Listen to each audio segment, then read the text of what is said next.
ఇవాళ రేషన్ షాపులు పాత పద్ధతికి మళ్ళీ అయితే ఎండియు ఆపరేటర్లు కాదని పాత పద్ధతికి వస్తున్నారు. దీనిపై ఏం చెప్తారు?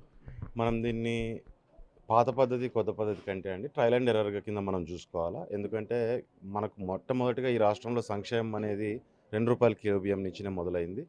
ఆ రోజు నుంచి మనకు సంక్షేమం అనేది ఫస్ట్ ప్రజల్లోకి గవర్నమెంట్ నుంచి ఉపయోగం ఏదైతే ఉందో దాన్ని బియ్యం ద్వారానే మొదలుపెట్టడం జరిగింది. మరి ఆ రోజు నుంచి ఎన్నో మార్పులు చెందుతూ ఈరోజు ఒక బెస్ట్ పద్ధతిని ఈరోజు తీసుకురావడం జరిగింది. గతంలో ఏదైతే పద్ధతి ఏదైతే ఉందో దాన్ని బెస్ట్ పద్ధతిగా ఈరోజు మళ్ళీ గుర్తించడం, దాంట్లో అనేకమైన మార్పులతో కొత్త విధానాలు కూడా దాంట్లో చేర్చుకొని అంటే 15 రోజులు కంటిన్యూగా బియ్యం ఇవ్వడము. వికలాంగులకు గానీ, లేకుంటే పెద్దలు ఎవరైతే ఏజ్ అయిన వాళ్ళు ఉంటారో వాళ్ళందరికీ మొదట 5 రోజుల్లోనే ఇవ్వడము.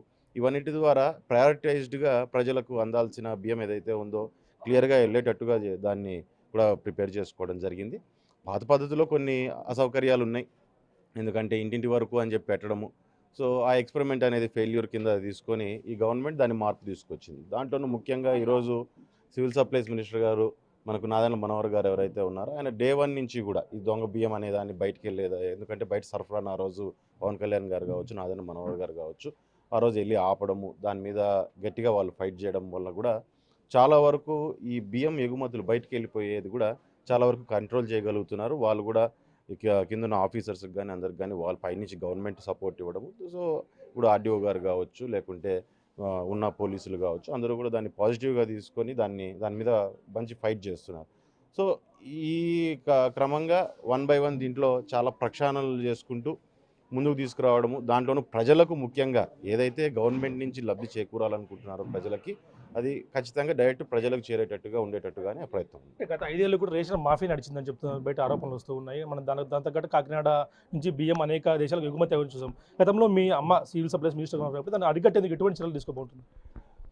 మొట్టమొదటిగా అండి ఈరోజు ఇందాక నేను చెప్పినట్టుగా ఎన్నో మార్పులు తీసుకొని ఫస్ట్ ఈ పాస్ మిషన్ అనేది పరిటాల సునీతమ్మ సివిల్ సప్లైస్ మినిస్టర్‌గా ఉన్నప్పుడే దాన్ని తీసుకొని రావడం జరిగింది. ఎందుకంటే ఈవెన్ గిడంగల్లో కూడా ఇక్కడి నుంచి బయటికి ఏవైతే బియ్యం వెళ్తున్నాయో దాన్ని కరెక్ట్ పద్ధతిలో వెళ్ళట్లేదు, దొంగగా తీసుకుంటున్నారు, కొంతమందికి అందట్లేదు అనే ఆలోచనలో దాన్ని ప్రక్షాళన పద్ధతిలోనే ఈరోజు ఈ పాస్ మిషన్‌ని ఫింగర్ ప్రింట్ దీన్ని తీసుకొని రావడము ఒక ప్రయత్నం అనేది ఆ రోజు నుంచి మొదలవ్వడం జరిగింది.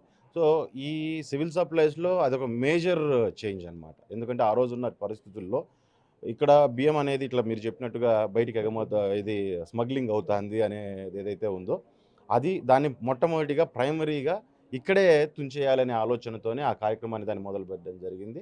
కానీ ఆ రోజు మొట్టమొదటిగా దాన్ని చేయడం ఈ పాస్ కొత్తగా ఉంటుంది. ఎందుకంటే నెట్వర్క్ గానీ, లేకంటే ఫింగర్ ప్రింట్స్ గానీ, దాంట్లో ఉన్న సిస్టమ్‌ని ఆపరేట్ చేయడం గానీ, ఇటువంటి ఇష్యూస్ వచ్చినప్పటికీ ఈ రోజుకి అలవాటైపోయింది. ఒక మంచి పద్ధతిని దీంట్లో ఇంక్లూడ్ చేశామనే మనస్తృప్తి ఈరోజు పరిటాల సునీత గారికి గావచ్చు, లేకుంటే దాని నుంచి అరికట్టగలిగిన ప్రాబ్లమ్స్ ఏవైతే ఉన్నాయో దాన్ని అరికడుతున్నామనేది కూడా ఈవెన్ గవర్నమెంట్ కూడా సాధించుకోగలిగింది. ఇక పొలిటికల్‌గా వస్తే మహానాడు ముగిసింది. చాలా హ్యాపీగా అంతా ఉన్న టీడీపీ నేతలు. కానీ వైసీపీ నేతలు మాత్రం ఈ దగానాడు నారా లోకేష్‌ని ప్రమోట్ చేసేందుకు ఇదంతా చేస్తున్నారంటూ కూడా ఆరోపణలు చేస్తూ ఉన్నారు. అండి ఒకటి మహానాడు అనేది మొత్తం రాష్ట్ర వ్యాప్తంగా ఇప్పుడు ఇది కొత్తగా పెట్టేది కాదు.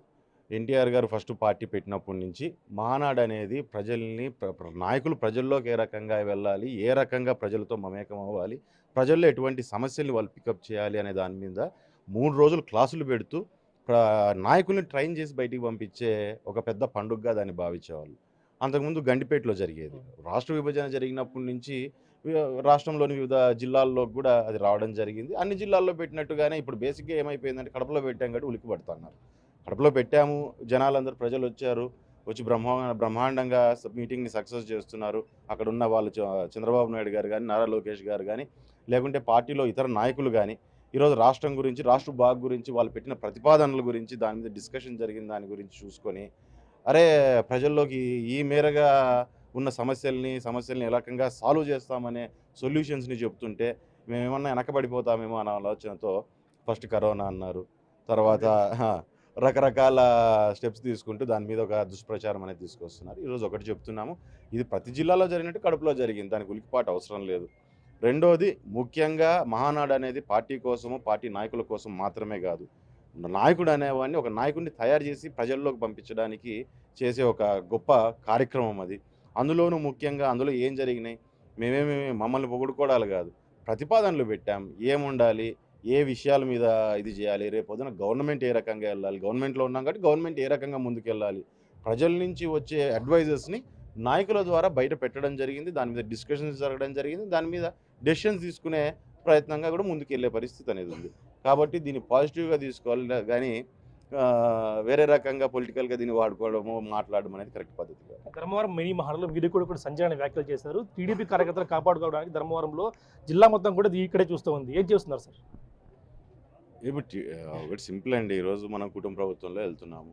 టీడీపీ కార్యకర్తలు ఉంటాయి చిన్న చిన్న డిస్టర్బెన్సెస్ అనేటివో లేకుంటే మనస్పర్ధలు అనేటివో గ్రౌండ్ లెవెల్లో చిన్న చిన్నవి ఉంటాయి. అన్ని సర్దుబాట్లు చేసుకుని మనం ముందుకు వెళ్ళాల్సిన అవసరం ఉంది. ఈరోజు తెలుగుదేశం కార్యకర్తలందరూ ఒక మనస్తత్వాన్ని నేను చెప్తాను.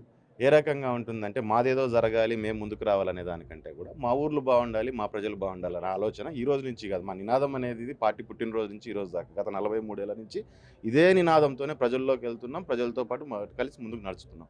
సో అదే పద్ధతిలో ముందుకెళ్ళినప్పుడు మామూలుగా ఉంటాయి. మామూలు ఏ గవర్నమెంట్ వచ్చినా గవర్నమెంట్లో చిన్న చిన్న ఒకటి జరగడం, ఒకటి వెనక ముందు పనులు జరిగినప్పుడు చిన్న చిన్న ఇవనేటివి ఉంటాయి. అది కామన్. దాన్ని పెద్దగా ఇది అవ్వాల్సిన అవసరం లేదు. రెండోది కార్యకర్తల్ని పార్టీ వైజ్ మేము ఆలోచన చేసుకున్నట్లయితే ఖచ్చితంగా కార్యకర్తలను కాపాడుకోవడానికి ఏ మేరకైనా వాళ్ళ కోసం నిలబడడానికి మేము సిద్ధంగా ఉంటాం. ఎందుకంటే వాళ్ళు తయారు చేస్తేనే వాళ్ళు నిలబెడితేనే మేము నాయకులు అయ్యాం. సో మేము దాన్ని మర్చిపోకూడదు. మాతో పాటు నిలబడిన రోజుల్ని మర్చిపోకూడదు. మాతో పాటు కలిసి నడిచిన సంఘటనల్ని మేము మర్చిపోకూడదు. మమ్మల్ని ఇంతటి నాయకులు చేసిన ప్రాంతాన్ని కానీ ప్రజల్ని కానీ మేము కూడా మర్చిపోకూడదు. ఖచ్చితంగా వాళ్ళ కోసం నిలబడతాం. వాళ్ళ సమస్యలు ఏమన్నా ఉన్నా కానీ ఇది చేసుకుంటాం. ప్రతి ఒక్కరికి చెప్పేది అంటే ఓపికగా మనం ముందుకు వెళ్ళాలి. ఎందుకంటే సమయం ఉంది. ఇంకా సంవత్సరం అయింది, ఇంకో 4 ఏళ్ళు. ఫస్ట్ 1 ఇయర్ గవర్నమెంట్ సెట్ అవ్వడానికి, ఇవన్నీ మనం సెట్ అవ్వడానికి, మనం ఆఫీసర్ సెట్ అవ్వడానికి టైం అనేది సహజంగా పడుతుంది. సో ఇక్కడి నుంచి మనం ఏదైనా సరే పనులు ముందుకు తీసుకెళ్ళడానికి మనం అంతా ప్రయత్నం చేయాలి. నాయకులంతా కూడా తెలుగుదేశం కేడర్ కూడా ప్రజల్లోకి వెళ్ళి ప్రజల సమస్యల మీద మనం పోరాటం మొదలు పెట్టాలి. Thank you sir. చూస్తున్నామైతే కొత్త రేషన్ షాప్ కాకుండా ట్రయల్ అండ్ రన్ పద్ధతిలో దీన్ని కూడా నిర్వహిస్తున్నామంటూ చెప్తున్న పరిస్థితి ఉంది. పార్టీ కార్యకర్తల కోసం ఎందాకైనా వెళ్తాము, ఖచ్చితంగా మనం కాపాడుకునేందుకు అన్ని ప్రయత్నాలు చేస్తామంటూ కూడా పట్టాల్సిన చెప్తున్న పరిస్థితి ఉంది. Video Prasad Big TV Dharmavaram నుంచి.